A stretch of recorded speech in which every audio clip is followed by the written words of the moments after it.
What's the fastest way to make a cake? What temperature cake layers, spreading or piping, filling and frosting? And what kind of cake comb? Let's find out. First, the basics of assembling a cake. Use a bit of frosting on the cake board to attach your first layer of cake and then alternate between filling and cake layers. Cover it in a thin layer of frosting, called a crumb coat, before you do the final coat and add decorations. Let's rewind. Should you spread or pipe the filling onto each layer? This is my 4-minute buttercream. To spread it as the filling on a cake, spoon it onto the cake and then use an offset spatula to cover the whole top of the cake layer and to smooth it so it's flat and level, ready for the next cake layer. To pipe it, spoon it into a piping bag with the end cut off or fitted with a round piping tip. Pipe a spiral onto the cake and then optionally spread that to flatten and level it. Which is faster? Take a look. Piping the filling gives it a neater edge than spreading it, and piping it also takes less time than spreading it. But after piping the filling, if you choose to spread that piped filling, you'll add some time to the process, making it just a tiny bit faster than spreading the filling straight on. Pro tip: however you get the filling onto the cake, get down to eye level several times as you assemble the cake to make sure you place each layer of cake directly over the layer below it, so that the cake has straight sides and doesn't lean to one side.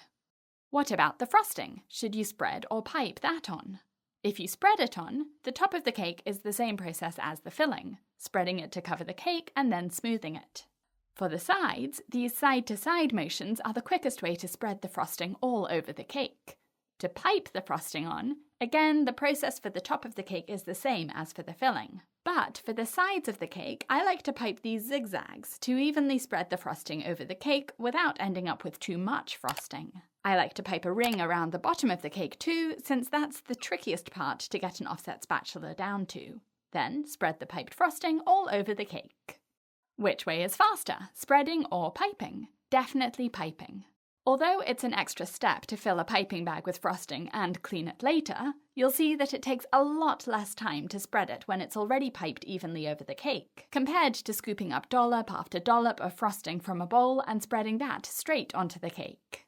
What's key with either method, spreading or piping, is to completely cover the cake with frosting. This first layer of frosting is called a crumb coat, and its purpose is to trap any crumbs that come off the cake, so that they don't get into the final layer of frosting, so you don't want to leave any cake exposed. To smooth this frosting, what kind of cake comb is the fastest to use? Let's compare the two most common materials, plastic and acrylic. You can see that plastic is quicker to clean off after each scrape around the cake, compared to acrylic, which is much thicker, so you have two surfaces to wipe off each time, which takes longer. I should mention that I do find that the frosting is much smoother if I use an acrylic comb rather than a plastic comb.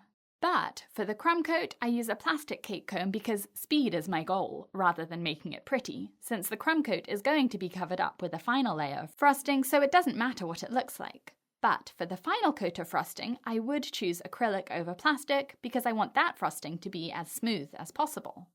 Now, what temperature should the cake layers be? Probably the most important factor in assembling a cake is the temperature of the cake layers. These ones have cooled after baking, so they're at room temperature, and this is the most difficult and time-consuming way to do it, because even the light pressure from my offset spatula and cake comb will cause the cake to wobble. The cake started off in the middle of the cake board, but while I'm spreading the frosting onto it, the cake slides sideways, so it's off-center, and I have to push it back into the middle. Also, even though I lined the layers up straight on top of each other, as I spread and then smooth the frosting, the layers start to slip sideways and the cake starts to lean. These cake layers have been in the freezer for an hour, so they're cold and firm, which makes the cake much sturdier. The dot of buttercream on the cake board sets after about a minute because the cold cake chills the buttercream and it attaches the cake very securely to the cake board. Then I can spread the frosting with my offset spatula without making the cake wobble or slide or lean. You can see that with the room temperature cake layers, I have to stop and start several times as I adjust the cake when it moves.